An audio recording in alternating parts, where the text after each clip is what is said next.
सो आज का हमारा जो वीडियो है ये क्लास 9th के लिए है। और हम लोग का जो डिस्कशन चल रहा है, एक्चुअली हम लोग जो स्टडी कर रहे हैं that is chapter 1 and that is number system. तो अभी तक के डिस्कशन में हम लोगों ने देखा कि कैसे हम लोकेट करते थे √5 को on number line. Okay, number line पे कैसे लोकेट करते थे। तो इसमें क्या है कि ये क्वेश्चन जो अकेला आप देख पा रहे हो, और इसके पहले हम लोगों ने एक और क्वेश्चन देखा था √2 को कैसे लोकेट करते हैं नंबर लाइन पर, √3 को कैसे लोकेट करते हैं नंबर लाइन पे। लेकिन यहाँ पे हम क्या करते हैं, उसी से रिलेटेड कुछ और क्वेश्चंस ले लेते हैं जो हम लोग को काफ़ी अच्छे बुक्स में देखने को मिलते हैं, जिस बुक से हम पढ़ रहे हैं उसके अलावा। जैसे कि NCERT के अलावा आपको RS अग्रवाल में ज़्यादा क्वेश्चन देखने को मिलते हैं, RD शर्मा में ज़्यादा क्वेश्चंस देखने को मिलते हैं। तो कुछ डाउट्स आ रहे हैं कि सर इसको कैसे किया जाए, √10 को कैसे लोकेट किया जाए ऑन नंबर लाइन। तो जैसा कि आप देख पा रहे हो √10 अंडर रूट में है, और इसके पहले आपको ये नॉलेज पहले से होना चाहिए कि if we have a right angle triangle ABC and right angled at C, then there is a perpendicular, there is a base and there is a hypotenuse, and this triangle follows Pythagoras rule, Pythagoras formula, है ना। Pythagoras theorem आपने सुना होगा, क्या सुना होगा कि जो हाइपोटेनस का स्क्वायर होता है that is equal to perpendicular square plus base square. और अगर हम यहाँ से स्क्वायर का स्क्वायर हटाते हैं हाइपोटेनस से, तो यहाँ पे आपको अंडर रूट में मिल रहा होगा perpendicular square plus base square. तो अगर आप इसको हाइपोटेनस समझो तो इसको पहले तो आपको ऐसे 2 पार्ट्स में कन्वर्ट कर लेना है कि जिनका सम करने पे 10 आता हो, और उसे स्क्वायर के भी फॉर्म में हम राइट कर सके किसी मेथड से। तो सपोज करो अगर मैं आपसे कहता हूँ कि 9 + 1 करने पे 10 आता है, तो आप कहेंगे सर बिल्कुल सही है। और फर्दर मोर हमें इसे स्क्वायर के फॉर्म में कन्वर्ट भी करना है, तो 9 can be written as square of 3 and 1 can be written as square of 1। तो अगर मैं इसको कह देता हूँ कि ये बेस को रिप्रेजेंट करने वाला है, और अगर मैं इसको कह देता हूँ कि ये परपेंडिकुलर को रिप्रेजेंट करने वाला है, तो जरा आप देखो आपके पास एक ट्रायंगल बन रहा होगा, अपने मन में कल्पना कीजिए, इमेजिनेशन कीजिए, जिसका कि बेस होगा 3 यूनिट्स, ओके, परपेंडिकुलर होगा 1 यूनिट्स। तो हाइपोटेनस क्या होगा, हाइपोटेनस होगा बेस का स्क्वायर अंडर रूट में प्लस परपेंडिकुलर का स्क्वायर। तो 3 3 9 + 1, अल्टीमेटली तो आपको 10 ही मिल रहा है, और यही तो हमें चाहिए था। अब देखो इसके आगे का काम करेंगे कैसे। फर्स्ट ऑफ ऑल मैं बेसिकली एक लाइन सेगमेंट ले लेता हूँ 3 यूनिट्स का, है ना। यहाँ पे ध्यान रहे कि हम 3 सेंटीमीटर नहीं ले रहे हैं, 3 यूनिट्स ले रहे हैं। तो यूनिट और सेंटीमीटर में क्या डिफरेंस है इसका हम डिस्कशन करेंगे कभी, अभी फिलहाल ये देखते हैं। तो सपोज करो ये एक लाइन सेगमेंट है आपके पास, दिस इज 0, चलो सेंटीमीटर ही ले लेते हैं और क्लियर हो जाने वाला है फिर।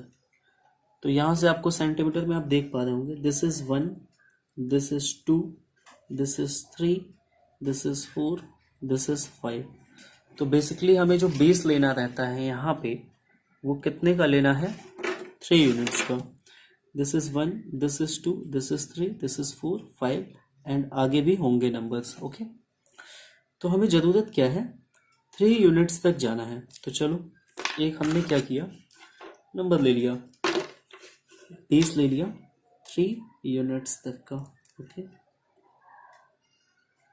ये रहा आपका base, this is of 3 units.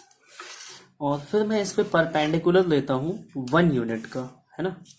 तो 1 सेंटीमीटर का परपेंडिकुलर ले लेते हैं, this is perpendicular of 1 centimetre. अब आप समझ सकते हो कि अगर बेस 3 यूनिट्स के इक्वल है, परपेंडिकुलर 1 यूनिट्स के इक्वल है, तो फाइनली जो हाइपोटेनस होगा ना वो होगा √10 यूनिट्स के इक्वल।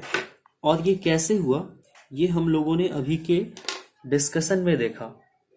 कहाँ पे, यहाँ पे देखो जरा इसको, कि एक 10 एक नंबर था जो अंडर रूट में था, उसको हमने ब्रेक किया 9 + 1 में, और उसको √3² + 1 स्क्वायर के रूप में, जो बेस और परपेंडिकुलर है।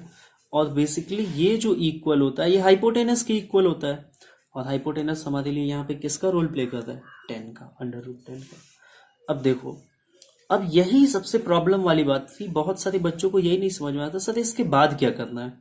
तो आपको बेसिकली अगर मैं इसको एक नेम दे देता हूँ ए एंड बी का, तो आपको ओ ए के इक्वल एक रेडियस लेना होगा। ओके, ओ ए के इक्वल क्या करना होगा, रेडियस लेना होगा। और अब खुद ही मन मन सोचो कि अगर मैं पूरा एक सर्कल भी बना देता हूँ तो एवरीवेयर रेडियस क्या होगा, √10 होगा। फिलहाल हमें ज़रूरत सिर्फ यहाँ से यहाँ तक की है। तो ये जो आप देख पा रहे हैं यहाँ से यहाँ तक की डिस्टेंस, जैसे कि इसको मैं लाइन को ओ सी नाम दे देता हूँ और ये ओ बी हो जाए। तो अब ओ से बी तक का जो डिस्टेंस है ना डियर स्टूडेंट्स, ये होगा √10 के इक्वल। आई होप कि आपको इतनी बातें समझ में आई होंगी। अभी इसके बाद मैं आपको थोड़ा सा ये बता देता हूँ कि कल कुछ स्टूडेंट्स कहाँ पे मिस्टेक कर जा रहे थे। जैसे उनका डाउट था √5 वाले क्वेश्चन को लेके कि √5 को कैसे लोकेट करना है। अब देखो √5 है, इसके आप 2 पार्ट्स करने जाओगे तो आपको मिलेगा 4+1, और जब 4+1 मिल रहा है तो this is square of 2 and this is square of 1। और जब इतना आपको मिल रहा है तो आपको ये बात तो समझ ही जानी चाहिए, अगर ये बेस का रोल प्ले कर रहा है और अगर ये परपेंडिकुलर का रोल प्ले कर रहा है तो पक्का इसकी जो इक्वल √5 है ये हाइपोटेनस का रोल प्ले कर रहा होगा। और इन दिस केस अगर आप लेते हो, सपोज करो this is your number line, okay, this is your origin, this is 1, this is 2, this is 3। हम यूनिट्स ही यहाँ पे ले रहे हैं और आपको लोकेट करना है √5 को। तो कैसे करें, तो देखो बेस यहाँ पे कितना था, दैट वाज √2, सॉरी 2, ओनली 2, और परपेंडिकुलर कितना था 1 यूनिट्स। तो चलो परपेंडिकुलर ले लेते हैं 1 यूनिट्स।